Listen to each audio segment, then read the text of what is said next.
What's up, guys? Welcome back to True Sound Studios. I'm Weezna. So today I'm going to show you guys how to connect a mixer to a external effects unit and then ultimately run that into an audio interface. Now this is going to be for a mixer that doesn't have an aux send on it, and it also doesn't have an insert. This is for a mixer that just is a very basic mixer. It doesn't have all these fancy features on it.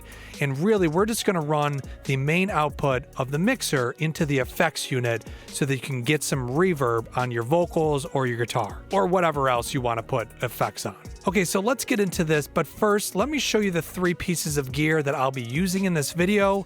But reminder, you don't have to have these exact same 3 pieces of gear to be able to hook it up just like I did. Okay, so first up, we have our mixer. This is the Yamaha MG 10/2 mixer, and we're just gonna be using the main outputs on this.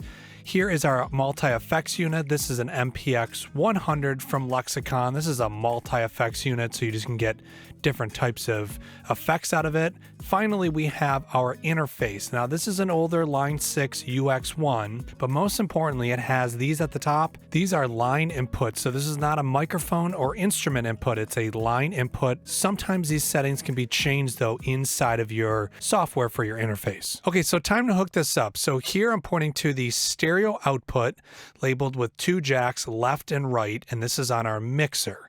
So we're going to use stereo left output as this blue TRS cable, and then the right output will be this green TRS cable, which is a balanced cable. So now we'll go to the Lexicon, and we're going to take our blue left stereo output from our mixer and plug it into the input left on our Lexicon. Right there. And then now we'll grab the right stereo output from the mixer and plug it into the right input on the Lexicon. So now we can connect the stereo output of the Lexicon to our interface. So here, output left, I'm going to use this yellow TRS cable and connect it to the left line input on the interface. And then I will do the same thing for the right stereo output on the Lexicon. I'm going to use this red cable, and I'm going to plug it into the line right input on our interface. So now we can move to setting up the effects unit. So every effects unit is going to have an input and output in the mix knob in the middle there. So we just want to need to set our input and our output to roughly have the same signal coming in and out. And then what we're going to use is that mix knob in the middle there. So if you set it all the way dry, all the way to the left, there's going to be no effects happening at all. But if we move it all the way to the right, we're going to have an enormous amount or 100% effects going through our vocal. So it's going to be somewhere in here, maybe 25 to 50%. It also depends on the actual effect that you're using. That's going to dictate how much of that sound is going to come through. And then last is just another view of connecting all these cables together to all these units. So you can see a zoomed out view, but essentially we're going from the output of the mixer to the input of the Lexicon, and then coming out of the Lexicon into the interface. Okay, so now we have our setup. So the only thing I added was a microphone so that of course I can demonstrate this. So on channel 1, just adjusted the gain, added a little EQ, volume, and then it's just coming straight over here, right to the output section. I showed you guys how that was connected here.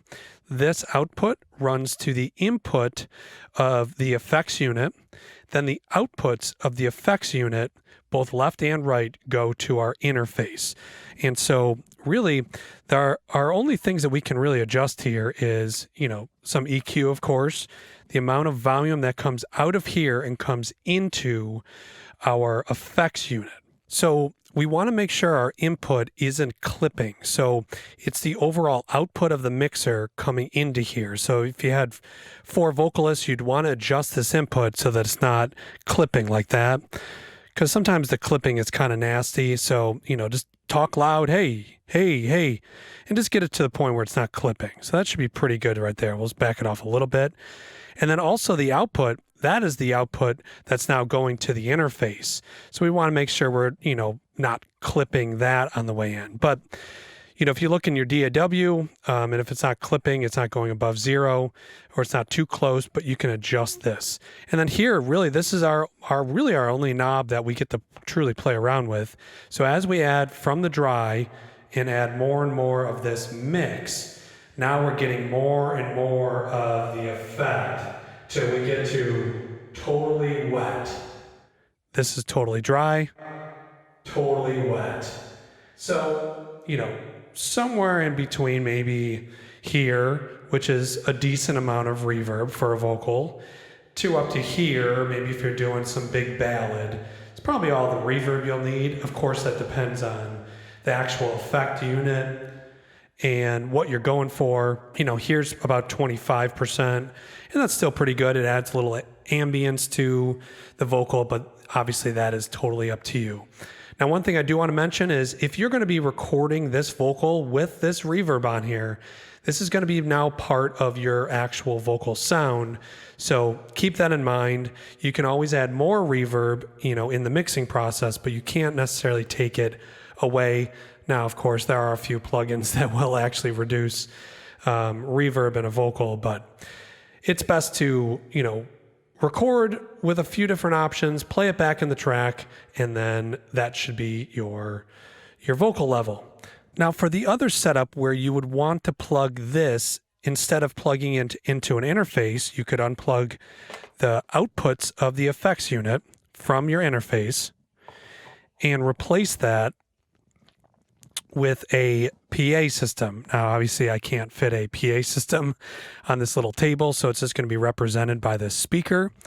But you would plug the outputs, the left and right outputs of this effects unit, either into your powered PA system or powered speaker, or into an amplifier, the analog inputs on the amplifier, and then have that project through your PA system. And you could have this exact same setup right through a PA.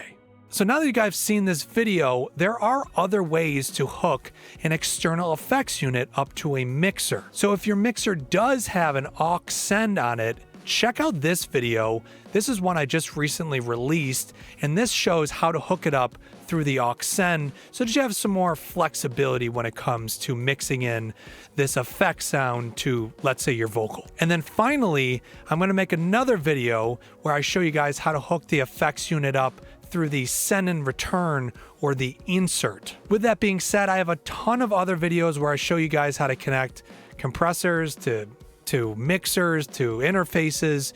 So I'll have those videos linked in the description box down below so you guys can check those out. But if you guys don't find a video you are looking for, leave a comment down below and I'll try to get to your video shortly. So not only do I make these videos for YouTube, I mix and master here full time. So if you guys are looking for somebody to mix and master your track, check the details down below or find me on Instagram to reach out so we can talk about your track. All right, guys. Well, thank you very much for watching this video. Like the video, subscribe if you like this type of content. Otherwise, I'll see you guys in the next video.